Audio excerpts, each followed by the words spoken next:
It's 2:00, so I call this meeting to order. I would like to just take a moment of reflection to reflect on the business we're about to do.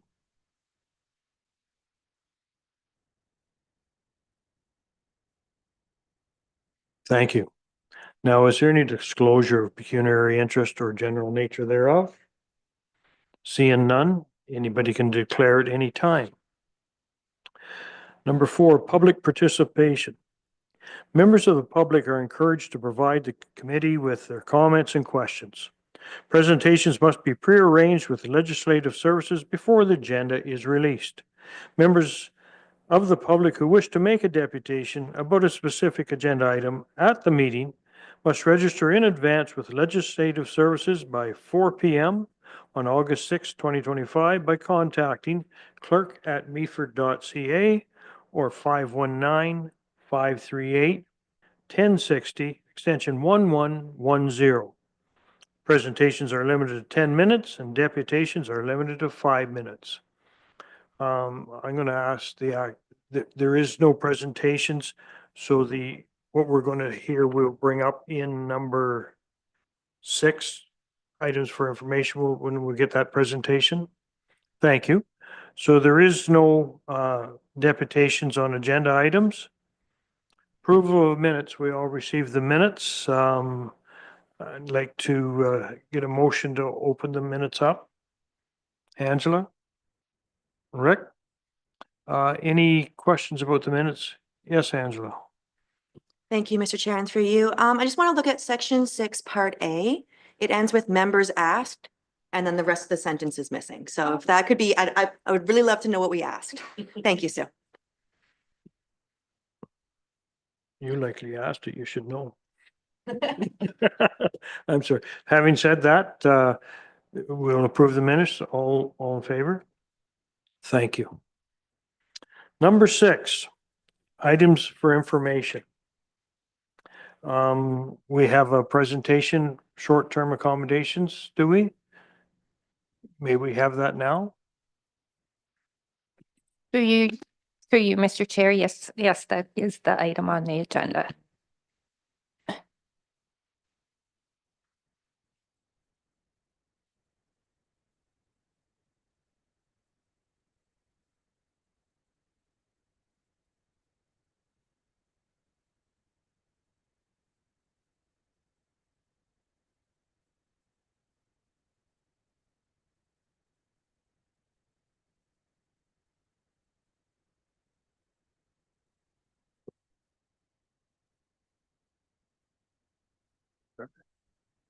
Well, firstly, thank you for having us. We're happy to be here and to be able to speak to you about our short-term accommodation group.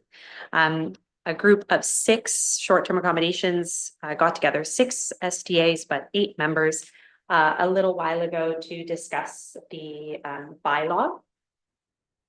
The bylaw discussions that were ongoing in Meaford, and our group, it's really evolved since then. Now, of course, we are still in discussion about bylaw, but we also are looking at ways to strengthen our relationship with local businesses in the community and strengthen our relationship with each other. Because we feel obviously part of our responsibility and our mission is to improve the experience of our guests by promoting the experiences that they can have here in Meaford. So that's kind of where we are now. We have a Facebook group that we use to communicate with each other. And we have around 113 members, which is pretty good considering there are around 150 STAs in the community. And that really allows us to kind of share best practices and to let them know where we are with the bylaw discussions, and then to also encourage them to get involved and help us to promote experiences in Meaford and with their platform. Thank you. Could you identify yourself, please? Oh, yeah, sorry. For the records. I forget. It's because anyway, I'm Brianna Brooks, and this is my husband, Nick Broll. And we own an SCA here in the committee, and we call that Skipping Rock Cottages.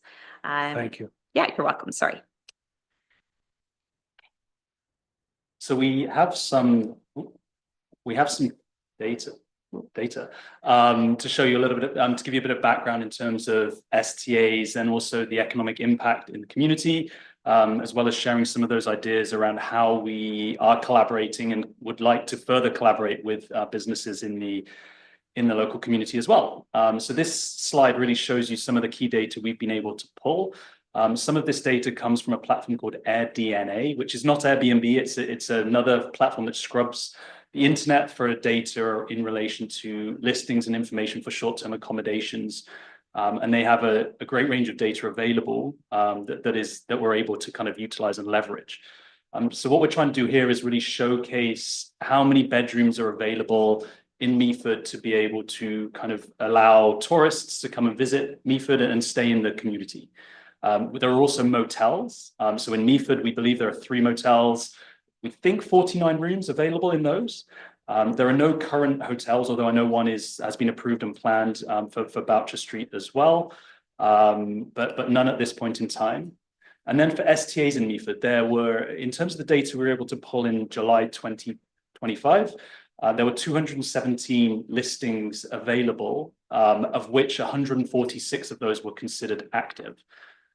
So when we presented to the Economic Advisory Committee a few weeks ago, one of the questions we were asked is, how do you define what an active STA is versus an inactive? So an active STA is considered one that is rented for at least 1 day in the past 30 days.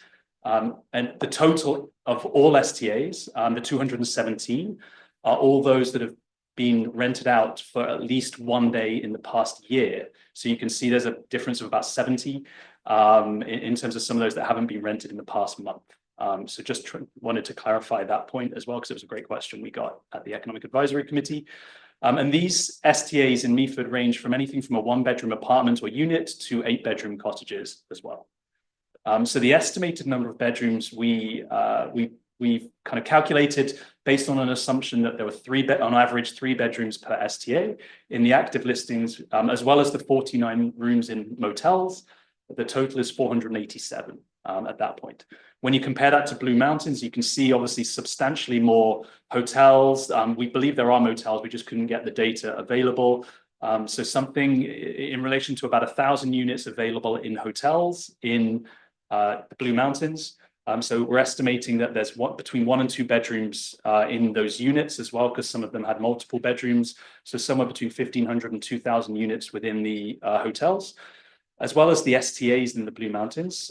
So there were 988 shown as in totality, of which 686 were active, using that same criteria that I just explained as well. So we got to a total estimated number of bedrooms in the Blue Mountains of 3,808, which is nearly 700% more than what's available in Meaford at this point in time, based on the data and obviously some assumptions we've had to make in terms of the data as well. On the next slide, we have shown, so of the 6 STAs represented by our group, what we wanted to showcase was the amounts that were spent by those STAs in the local community. So you can see there's a huge range of monies that are spent. So the first line across the top here really shows the cleaning, laundry, hot tub maintenance. Now, STAC is a little bit of an outlier because that includes the property management fees that person pays as well, because that couldn't really be split out across the board. So that property manager does live in the local community as well. So we felt it useful to be able to show that as well. But you can see a big range there across the different STAs. The second line shows the amount spent in kind of those exterior maintenance, so landscaping, gardening, snow clearing, lawn mowing, which is, again, variable across the different STAs based on size and garden and the property itself. We then also calculated, because we've also not too long ago did our tax returns, so we were able to show how much was actually spent in terms of in the local businesses, so the grocery stores, the local keep refillery, and other supplies as well, the soap and other things that are used within the STAs as well as nights and other home hardware as well. So again, pretty decent range there in terms of what was spent in the local community on some of the supplies. And then we also show the property taxes that are also paid by those STAs as well. The next slide just shows what we've tried to do here is calculate the estimated economic contribution of the STAs within the municipality.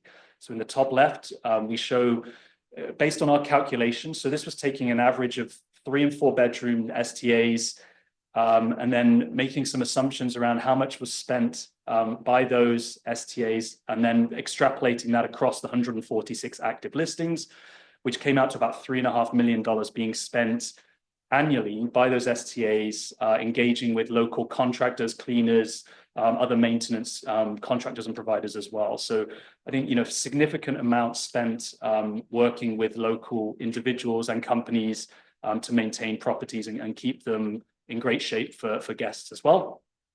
The second number, the 2.6 million, is the estimated spend annually in Meaford by the actual guests that come and visit our STAs. So that is really calculated based on Airbnb did a study back in 2023 where they asked guests who stayed in municipalities across Canada how much they spent on average per day, and then estimated how much they spent in local businesses. So the survey found that $243 was spent per day by those staying in STAs. And it was estimated that 40% of that was spent at local businesses. So we've assumed that that is spent within the municipality of Meaford. We've also made an assumption that there's an average occupancy utilization of 50% of all STAs.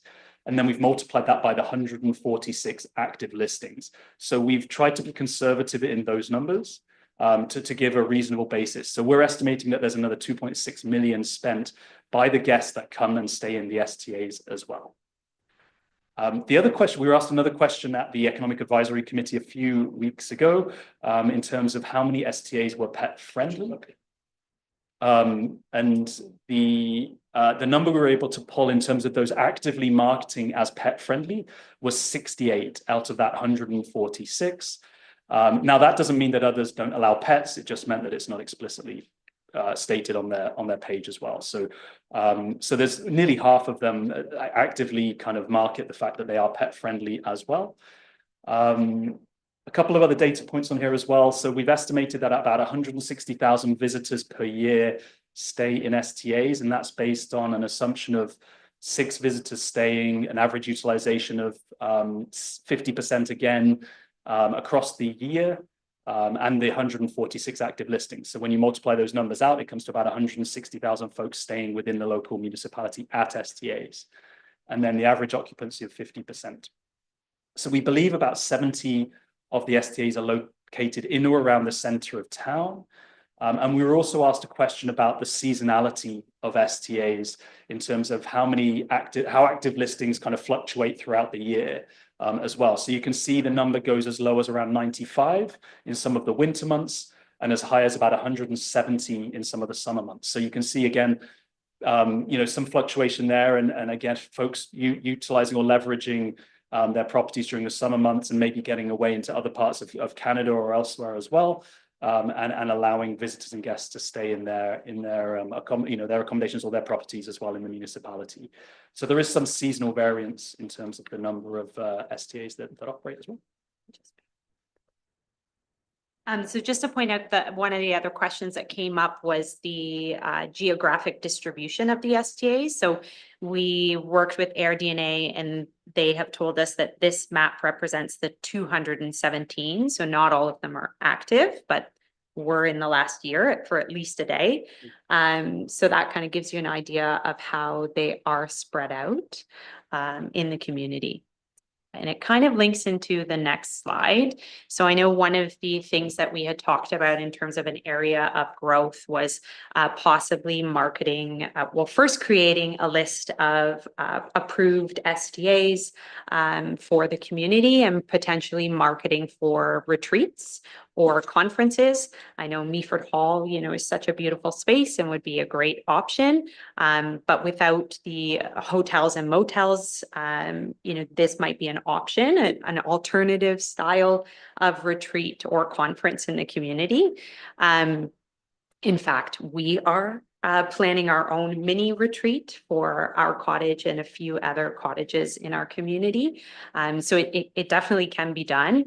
But that's just one of the ideas that has been brought up as potential for growth. But to point at some of the other things on this slide. So Nick touched on some of the money spent in local businesses in the community. And one of the ways we do that is with our gifts. So, speaking just for our property, when guests arrive, they have a bouquet of flowers from Belvedere Farm, which is not too far from our property.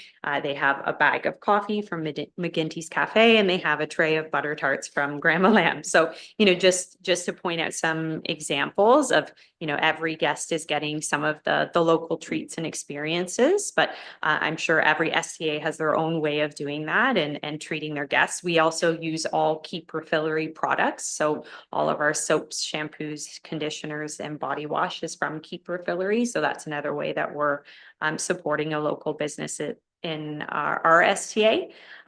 We also offer a guidebook. So ours is electronic, so we're updating it all the time. And the guidebook has ideas of local businesses that they can visit, leisure activities that they can do, places to visit in the community. And I know we recently, I guess was it 2 months ago or 3 months ago now, we joined the chamber, and they were asking and potentially will collaborate on combining our resources into a shared list and making it available on the chamber website as well, which would be pretty cool. And then obviously all of our STAs can access that as well.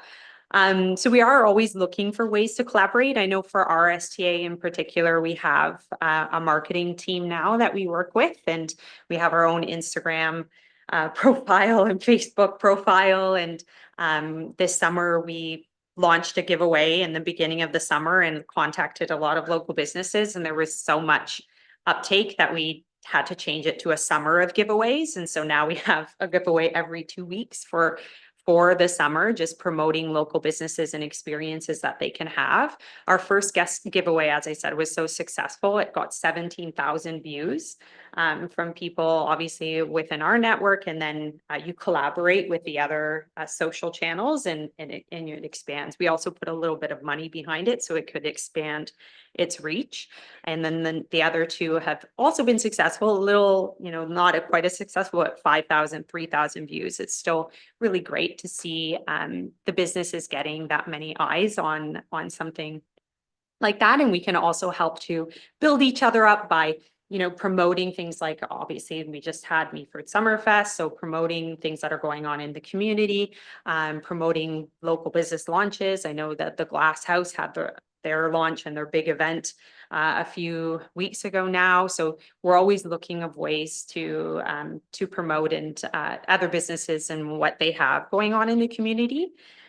An idea that actually one of our members, Chris, had brought up was potentially working on a TV or our online presence on our TVs and our STA, kind of like they have at hotels, where it would just run through ads for local businesses. So that's something that we're in the very infancy stage. There's lots of ideas and you've got to pick and choose which ones you start on. But that is something that we have earmarked for an opportunity for collaboration as well. And I believe I already talked about the last, but one thing to point out too is another member of our STA group, Paula, she got contacted by Blue Bay Orchard. I guess that's a few months ago now, to house foreign workers in her STA. She said it was quite an intricate process, having Health Canada come in and do the inspections and make sure it was all safe. But this is just to point out that for that type of experience, the foreign workers have to have a kitchen as a part of their accommodation, which I think that changed in COVID or whatever. So it's an opportunity for STAs to be able to support that type of worker coming to the community for short term. So she said she's going to house 8 of the 60 required just for that one orchard. There's obviously a lot of potential for growth, and she was just happened upon this. And, we obviously were like us too, but it was a little too late and we already had some bookings. So it's something we can plan for with the STAs in our community to, get ahead of that and plan for those harvest seasons. I know for us in particular, we've had construction workers stay at our at our cottage while building a road in the community. And we also had construction workers while working on the grocery store. So that is kind of another type of STA guest that you can have stay with you. I think that's it. Did I miss anything? No, we're, Okay. we're good. Happy to. Okay. I know we've been at probably 10 minutes or a little bit. Yeah, late, so thank you sorry. for your, Yes, but happy to answer any tips. questions if there are any. Thank you very much for the presentation and the work you've put behind this. Very valuable information, and I'm sure staff is going to use this going forward. Having said that, any questions from Mr. York? Sorry, thank you, Mr. Chair. Less a question than comment because Brianna and Nick did present it, growing our economy, and thank you again for doing this again. And I'm glad we gave them homework when they left last time and they expanded that a little bit, so it was great. Well, I thought we better because otherwise it's gonna be very boring. The only thing I love was it. gonna add was just for the edification of this group is that one of the things that came out of that as well, Jessica Kenyon, our small and medium business coordinator, was at the meeting. And one thing that came out of growing our economy was the fact that we want to create a business directory. Then that is kind of moving forward. And that was also part and parcel of this conversation, because on here you have a list of trusted STAs, but in general, Meaford should have a business directory regardless. And then STAs, it's a great partnership opportunity to have STAs listed on that within the community as well. So just wanted to make sure that everybody was aware that that was kind of in the thought process as well. Yes, and I saw her email. I think her and I will have a call because I already have an Excel of all of the businesses that, you know, at a certain point that I had reached out to, so we can collaborate and try and make each other's lives a little easier. Angela? Thank you, Mr. Chair, and through you. So first of all, I just want to congratulate you guys for the work that you're doing. It's really endearing to see a group of business owners in a specific industry come together and try to find ways to make it really valuable to the community rather than taking, you know, the adversarial approach. So it's really exciting to see. So thank you for that. So my first question, so local motels, bed and breakfasts, hotels, if we had any, they have to follow health, safety and zoning regulations. Do you believe that SDA should be subject to those same standards? And if so, how do you see that being rolled out and regulated? Yeah, I mean, I know obviously in our advocacy for the bylaw discussion, that's something I think all of us are on. Of course, there should be health and safety regulations. A guest should be assured that, you know, that where they're staying meets code, that they're going to have a safe and healthy experience while they're visiting. I know that's very important to us.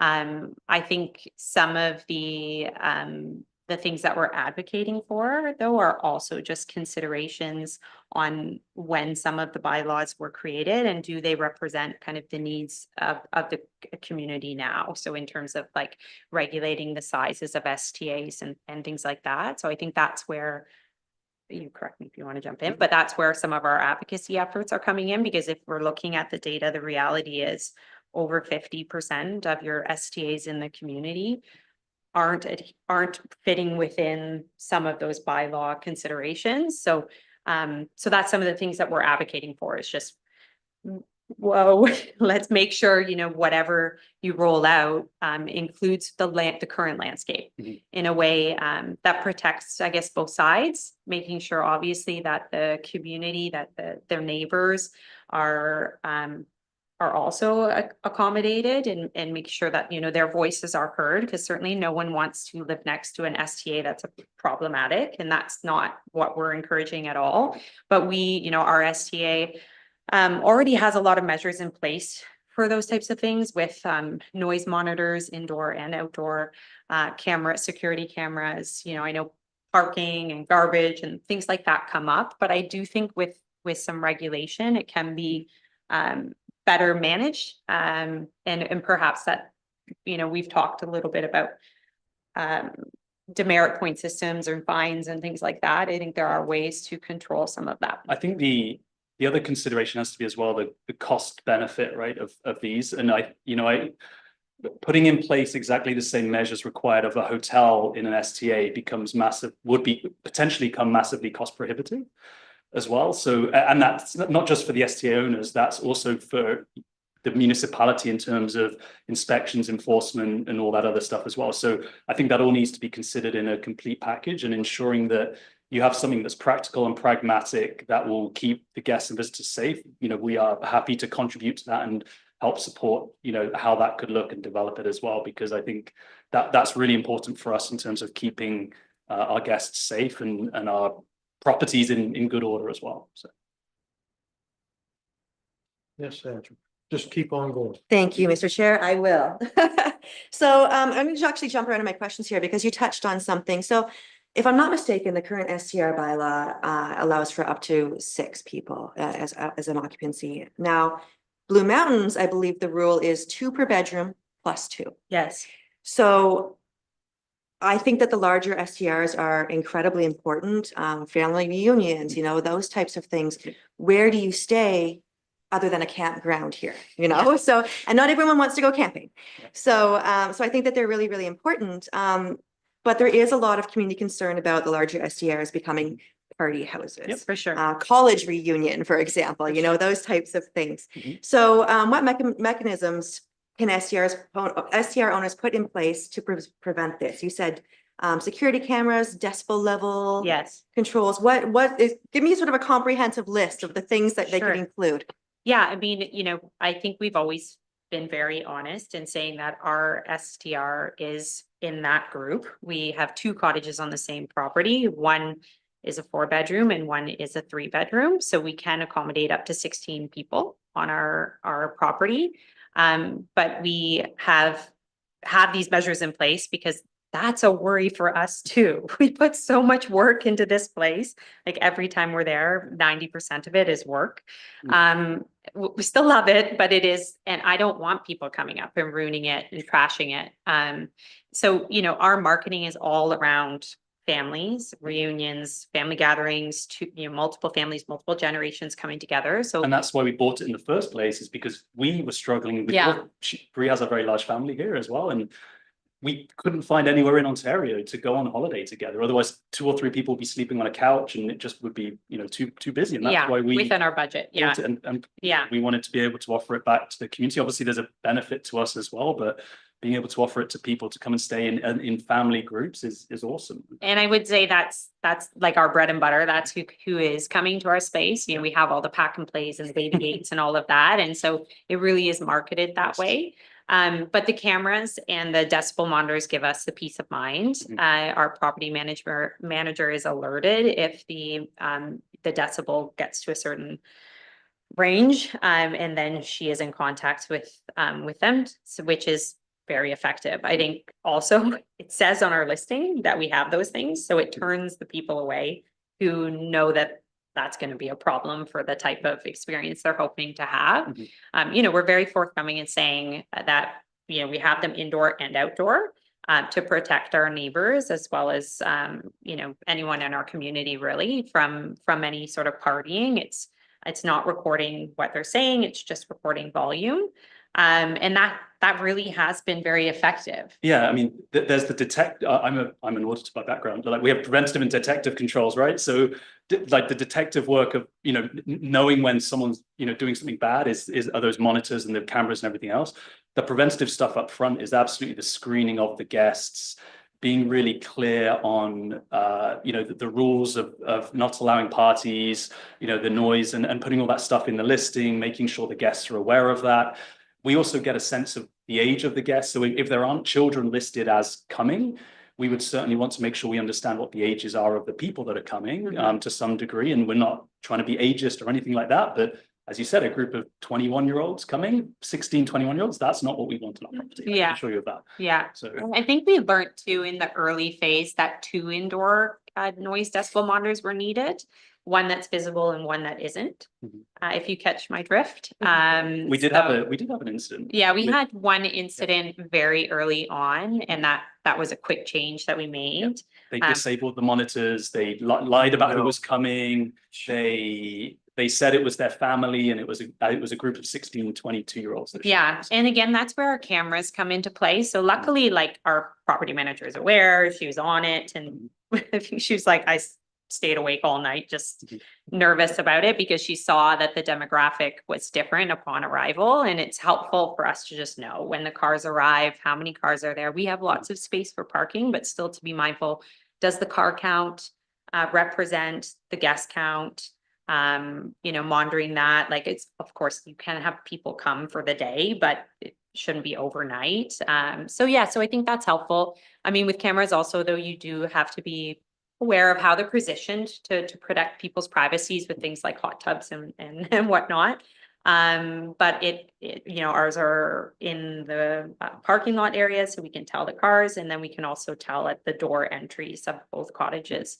And it's helpful even like when the property is empty, just to have them overnight and make sure we get a lot of animal alerts, but mostly, that's been enough to deter people and it being written on the Airbnb listing. As well as we added some verbiage actually through some of our bylaw meeting discussions that we added some more verbiage around fines and things for guests. So in case they weren't adhering to the rules and regulations that, we, I don't know whether we could do it, but it's there just in case to scare them off.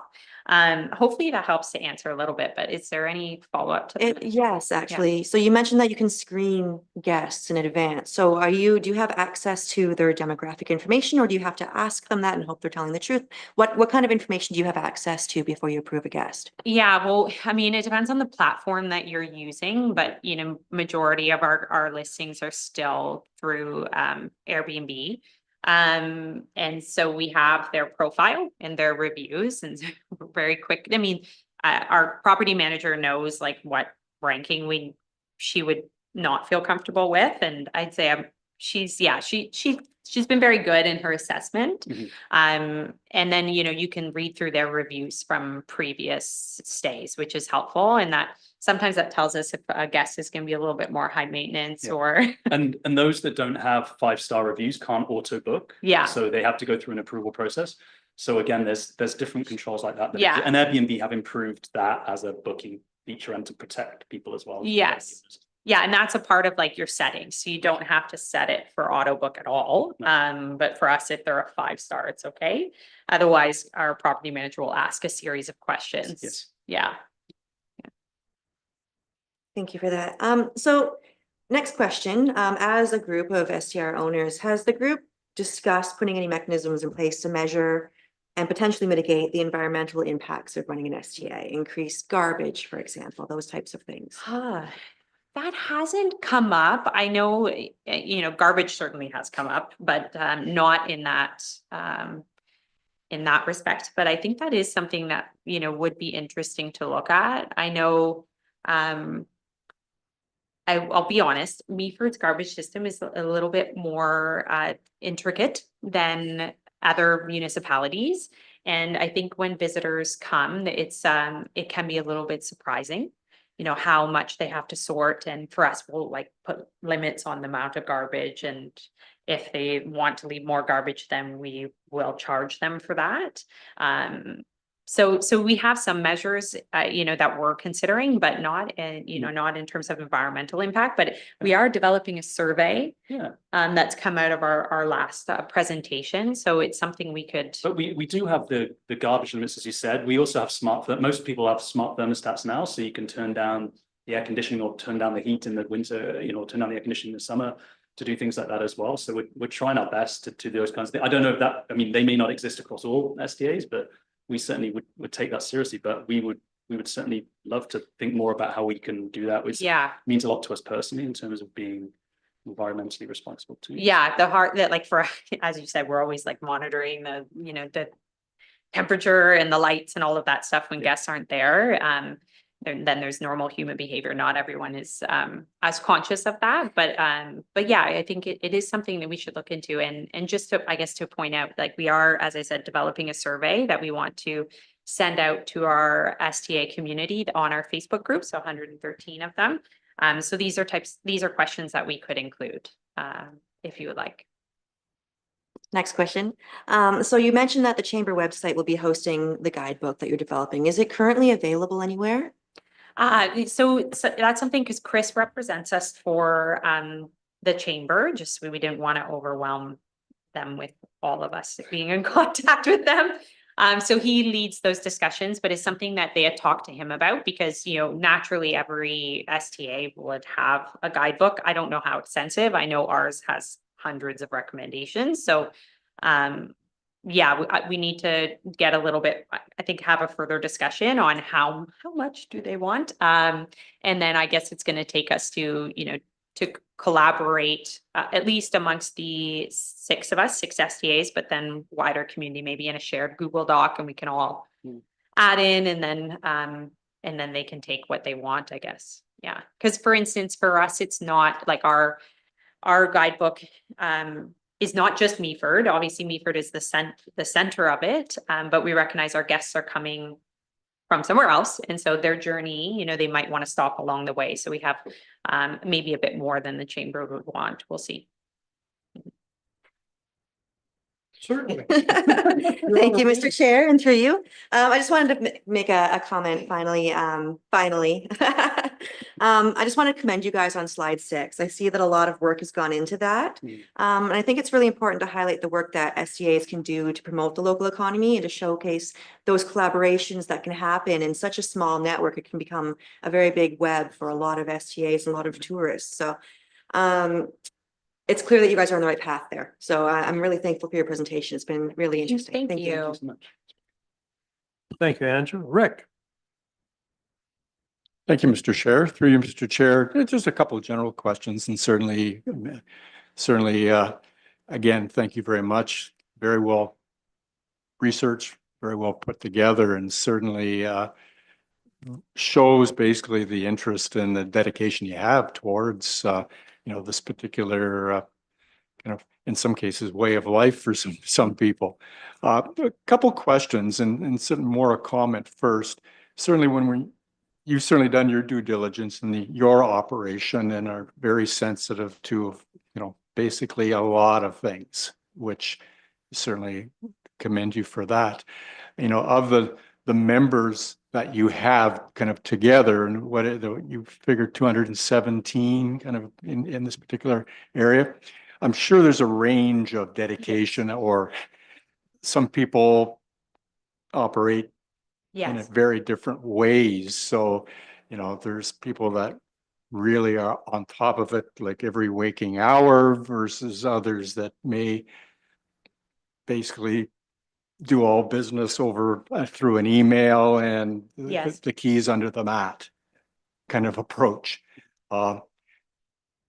Ultimately, is it your hope that by working as a kind of group and collaboratively, you can kind of bring everything together and establish some standards for your group to follow or lead by example, dealing with the security, dealing with you know, marketing and having it a little bit more controlled? I hope so. I mean, I think some of the technology, you know, that our property manager knows about has been really helpful. Like you know, like the decibel monitors, and it alerts to her phone. You know, so in the middle of the night, she'll get an alert if something's happening. And some people just may not be aware of some of the technology that is out there and how they would go about using it. And then there are others who maybe just prefer to be the key under the mat type. And so I think if we can try to educate those who are willing to listen and learn, and then hopefully we'll have a longer list of well-managed STAs who have good reputations in the community, and maybe that can then be listed on the chamber as like STA approved in the area, and can be used for things like retreats and conferences. And you know, we can promote each other if we know that we're all kind of the same mindset. And I think in the future, because we are supportive of some sort of registry regulation of some sorts, we can work on weeding those out, the ones who aren't respecting the community and trying to operate under the guidelines. So I think both kind of go hand in hand. And I think Sean, the CAO, has some great ideas Yeah. around how to do this. And, we've already met with him a few times and had some great conversations. So, Yeah. we absolutely will be committing to supporting him in getting those good practices out there to all of the STAs and making sure that, everyone hears about what is possible to do to protect the local community and make it as, great for everybody to experience as possible. So that's really the aim. One other question, and it's more just for my own information, from one of the slides certainly identified, the economic benefit to the community, and one of them being property taxes. Are the SDAs actually assessed any different than a regular residential property? No, I don't think so. not right now is my understanding. No. Anybody else? Yes, Rob. Thank you, Mr. Chair. Just a couple of last points because we've kind of already done this dance and you guys have done a great job again. Thank you very much. Two things. One is when you did the map of where they are, it's really good. And what I just popped into my head was rural internet's an issue, obviously, in some areas. And when you talk about monitoring and literally trying to get that out, I mean, I don't know whether that's a data solution, whether some of the Airbnbs have, or I mean, the STAs have satellite or whatever, but because I know that there's a lot of properties out there have really struggled with rural internet. So is that when you're doing your survey, whether or not that's part of the questioning, Yeah. whether or not that's an issue for monitoring processes and reporting, because it can be difficult. We have better internet here than in Toronto. So I believe there was a telecoms exec on our street at some point, which made sure that the best internet was. So we're very lucky Yeah. to have that right now. But Bizarre. yeah, absolutely. I think it's going to vary across the municipality, and some of those more rural ones in between here and kind of Owen Sound certainly, and further south would certainly may certainly have issues for sure. Yeah. The second thing I was going to mention is with the business directory that municipality is kind of working towards, and this is and because things happen organically, sometimes even better than professionally. And I don't know if you're aware of Nancy Ellis at Simply Unique Flowers in Town. I presume you know her, but she is doing an amazing job of kind of cataloging a lot of the businesses in town. Okay. So I would dare say it would probably be worth your effort just to go in and if you don't know her, go in and introduce yourselves, because what she's trying to do is do this kind of broad-based kind of focus on a lot of businesses in the community. She does get a lot of eyes on that, and she gets a lot of support. So I just think, again, from STA, if you're looking for exposure or visibility, Yeah. that might be another avenue for you to consider. She would probably be really curious to talk to you about it, because she's trying to find everybody in the municipality. Sounds good. It sounds like I should talk to her with Jessica. We Yeah. should, all three of us. Thank you. Angela. Thank you, Mr. Chair, and through you. I just wanted to bring something up. So there was a volunteer organization similar to a BIA previously, and it's since been dissolved, but we actually had someone paid that spent 40 hours scraping every business listing in the municipality and then checking all of those to see which were actually currently active businesses. Right. And I have all of that data. So if you'd like that, I'd be happy to send that information over to you. Sure. Yeah, Thank you. that'd be amazing. Thank you. Anybody else? Two comments. One, we have some bad actors in the municipality. We all know that. If we didn't have the bad actors, we wouldn't be looking for a bylaw. Yeah, I've received phone calls this week on some of the bad actors, so we have to do something about it. And it's really sad because there's so many good operators like yourselves out there, and it is imperative to have this sort of business. Not trying to cause any issues with STRs at all. yeah, It's got to happen, yeah, but it's the bad actors. We got to find a way to gently stop them without hurting the rest of you. So yes. that's the whole idea behind it, from my seat, my Yeah. eyes. So that's what we're going ahead with. And Sean's on board, staff's on board, you're on board now, and Yes. we've married the two together. It's going to come out. It's going to be all right. Yeah, I mean, in our discussions with Sean, Was that in June? May. May? Oh my gosh. Anyway, it was a great conversation. He is full of knowledge. Oh. Like, I feel like Meaford is very lucky to have him because he has lots of great ideas and he's also, business oriented. He understands both sides. So our conversations have been very positive. And he had some things that we had never heard of and we had some things he'd never heard of. So it's good, open dialogue. And it sounded what he presented then, it sounded very reasonable. And we want to support him and Meaford in all of those things, and help with the the bad actors aren't good for us either. It's not helpful. I wonder if guests are having a positive experience too, because it can be bad in multiple different ways.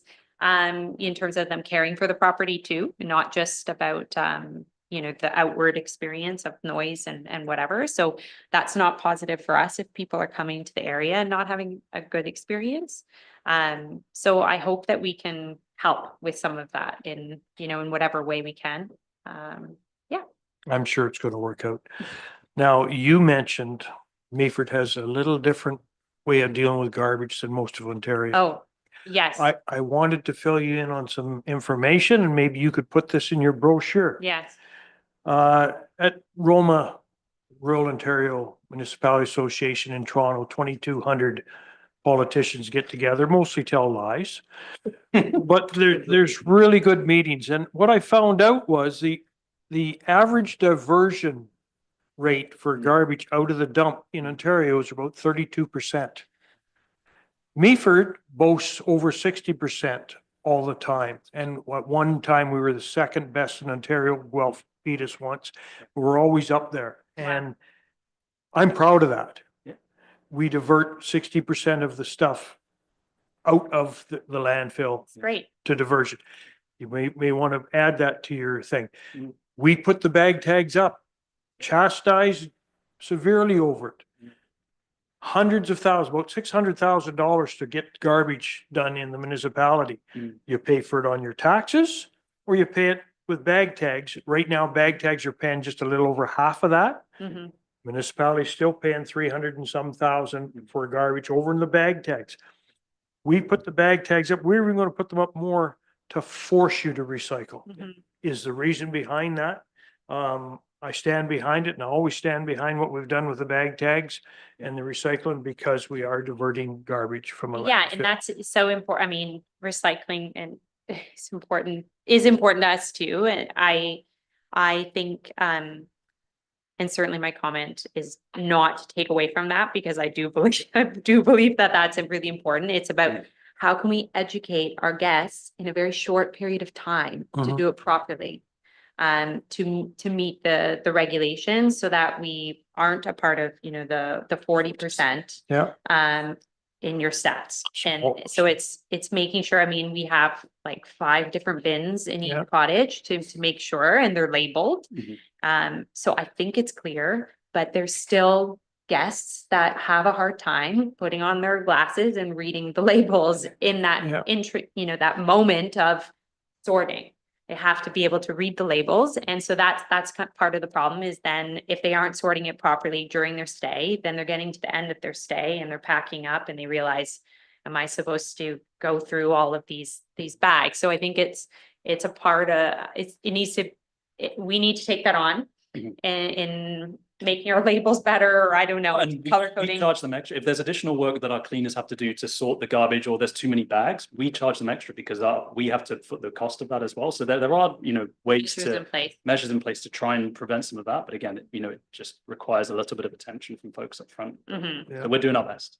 A Yeah. little, It's great. a little colored pamphlet on the kitchen counter with Yeah, the diversion rates of Ontario and Meaford Yeah. and why we do it might help. Anyways, Really good.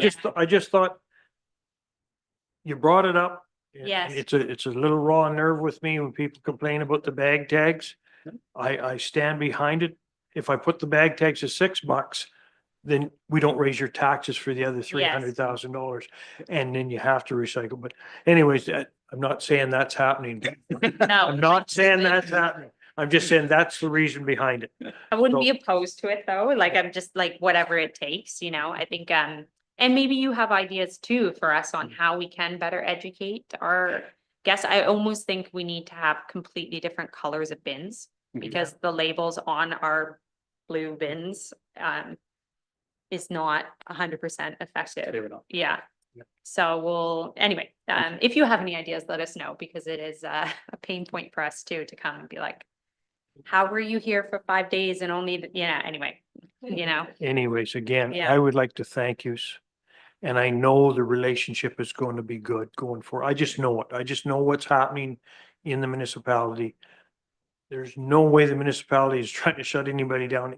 You're a necessary part of the municipality. We know that. Aw, We just need to figure out how we can get rid of the bad apples. And the Yes. merit system, I think, is going to be the easiest way. Having said that, again, I thank you very much for coming. thank you. Thank you for your support. Thank Thank you you for for having the us. opportunity. It's great. Yeah, and the discussion. We look forward to more collaboration. Yeah. Thank you. More homework? Thank you. Thank you. Thank you. Yeah, thank you. Well, that was very good. Anyways, just an FYI, we're going to get into committee inquiries. We were going to have a couple other things on today's agenda. We just couldn't pull it together. We're going to have the BIA report and whatnot, and the 55 Club and the Rotary House. It just didn't happen. I'm sure Sue has it already on for the next meeting, and she's going to pull it together. So, but now council inquires, if you just want to do anything else or ask anything else, feel free to do it at this time. Yes, Angela. Thank you, Mr. Chair. Well, I have a list of 5 things I'd like to inquire about. The first was the 55 Plus Club and the second was the BIA. Yeah, So, so I look forward to that conversation. So the splash pad. So I've heard rumors that the splash pad is going to be shovels to the ground, coming this spring. So I'd like to know if that is happening, if that's a true rumor, and if the design is going to be coming to this committee, for comment. Through you, Mr. Chair, I'm just going to have to take your questions for advisory right now because I have no staff member here with me today, but I will take them back and get an answer for you. So for today, I'm just going, cool. if I happen to know the answer, I will let you know, but I may not. I don't know the 100% answer. 2 issues. One, there was 3 pieces of property on the splash pad, believe it or not, and one of them was not owned by the municipality. So the lawyers have been fighting that out. I think they've got it solved. That was one reason you couldn't go ahead. It wasn't our property in the middle. 2, we had a group going to give us some money towards it. That faltered and is not happening. So now they have to go back to the bank or to the budget process to do that. We had a bunch of staffing issues over the summer and whatnot. So anyways, it is going to go ahead, but it will not be this year. Thank you, Sue. So you might want to just write this one down then. So my next question is about Bayfield Street. And I was hoping to have an update on the safety measures that are being considered to slow the traffic along that stretch, especially where McCarroll Park and the splash pad areas are. I know about a year or so ago, there was a discussion at a council meeting with staff about different measures that they were considering to slow traffic there. And I haven't seen an update since. And it's that busy time of year, and it makes me nervous going there with my son, knowing that he could run out, and we see kids running out all the time. So an update on that would be fantastic.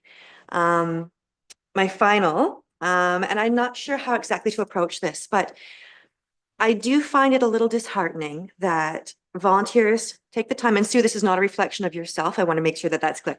That volunteers take their time, they come out here, they have inquiries, they want to get forward momentum to make a difference, to have comments going forward to council and to, those types of things. And staff members are never present. They were present at the first meeting, and staff members are never present to answer those questions.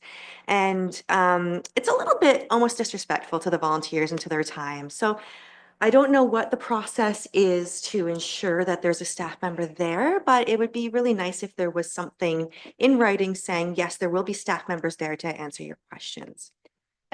Can I just ask, are you talking about at meetings or like like when volunteers are working at events? At committee meetings, specifically committee at the meetings. committee meetings. Oh, okay. Like like with Parks Advisory in the past, for example, we'd have, we'd have the clerk there, we'd have someone from Parks and Rec there, and there's always somebody to answer those questions, to fill you in on what's coming up ahead, that type of thing. And I come prepared with my questions, and there's no one there to answer the questions. So, it would be, I just think that, the volunteers are coming together, they're putting their time here. There's 7 people that come when we have everybody, and for all the committee meetings, not just for this committee meeting. I just think it would be really great to go back to at least having that staff member there to answer our questions, so that we can go forward with, making recommendations to council, or forwarding an agenda item in the ways that we can as a committee. So I don't know if that starts with someone speaking to the CAO, or how do we enforce that, but it'd be great if we could. So I can actually speak to that because I did have a conversation with our CAO last week about this because of staff turnover, we have lost some of our staff resource people on our committees. In addition to that, some of the staff resource people weren't necessarily the right fit for the committee, seeing that some of the answers, even they were being asked, they were having to go back to staff rather than answer it. So I have had that discussion with him to bring that to his attention. He agrees. So what he has actually told me is that is with him right now. He understands that we have to get the staff resources back on these committees. And at this time, it's very timely because right now he's actually working on our new org structure and he's at the last stages of that. So he told me it's very timely for him. While he's finalizing our new org structure, he definitely has that in mind. So I think we're going to definitely see improvement in this area, but I agree. I did not like coming here today without a staff resource, but it was either no staff resource or no meeting. Well, I appreciate that you decided to come to the meeting, Sue. Thank you. Is there anything else? Rick, you first, Rick. Through you, Mr. Chair, again, just piggybacking on the point that Angela raised, that certainly is great to hear. Yeah, it definitely is something that is required. Just again, from the volunteer perspective, feel like we are contributing in making a difference in some way. But there's certainly even someone here to answer questions, but certainly as staff are working through different projects, if there are things of interest to this particular committee, or yeah, I guess my feel is that staff should be seeking input from the advisory committees specific to a particular topic prior to the completion of reports to council or things of that nature as well. So that stuff should, our questions to staff at these meetings, but certainly information and seeking input should be coming from staff to this committee that way as well. So through you, Mr. Chair, I can respond to that as well, because I have also had a conversation with Sean with our CAO, Sean, about what he envisions. He is going to be doing more work on the committees and what the purpose of them is. And he envisions the same thing as what you're explaining, where I think up until now, the committees have been more relying on the chair to have to come up with like agenda items and interesting topics. What our new CAO would like to move towards is more of an atmosphere where staff is bringing like reports from council, or suggests like where it's more coming from us rather than what like what's happening now, whereas it's kind of up to all of the committee to decide what is going to be on the committee. So that I think you're going to see a change for as well. Thank you. Rob. Thank you, Mr. Chair. The last thing I had was, this is just because Parks and Rec kind of got folded into this. One thing I wanted to bring up was just sort of an opinion from this group, and I wish there were 7 here instead of 4. But you've probably seen on Facebook, there's been a lot of conversation lately about the mural at the base of Nelson Street and whether it should be moved or not. And again, this is a body strengthening our community. I just didn't know whether it wanted to weigh in with an opinion on that. With that actual kind of informal survey, we'll call it, it is overwhelmingly like 90 to 95% of responses are saying they would rather see it moved to somewhere else in Harbor, but just not there at the base of Nelson Street. So I just thought I would put it to this group just to say whether they wanted to express any opinion on that, that would then kind of be taken into consideration for council's going to actually eventually have to make a decision with staff and the CAO on this. It'll come to the table eventually. But I think every group, every advisory group should probably have an opportunity to weigh in that to a certain degree. So I'm throwing that out there. Thank you. Angela. Thank you, Mr. Chair, and through you. The way I kind of see it is that this was a really good spot for it initially, so people who don't necessarily spend time at the harbor can see it. I think that was really important. It's a beautiful piece of work. A lot went into it. I do agree that it's time for it to find a permanent home. The backside of it is not the nicest to look at. It does block a little bit of like the trees and the harbor and stuff. Like I do understand the arguments for moving it, and I think that it's a beautiful piece for tourism as well, and having it closer to the harbor for boaters to come see now, I think would be great, because a lot of the boaters, they don't necessarily come to that area, walk over to that area, so they haven't had a chance to see it too. So I'm in favor. Yes, Rick. Through you, Mr. Chair. Certainly, it definitely acted as the backstop at the end of Nelson. And really, to me, it was, it was a feature, and it actually drew people, I thought, from, downtown that walk that extra block down to the harbor and investigate it clear. I guess the challenge will be, where will it go so that it just doesn't disappear, or it still has to be prominent in some spot. Again, I guess the challenge is prominent, but not blocking a view or blocking, access or creating a distraction anyway. So I guess that's more of the challenge. I haven't got a suggestion in that regard, but sure. But I would say that I would certainly support kind of the relocation of it at this stage. Okay, you want to comment?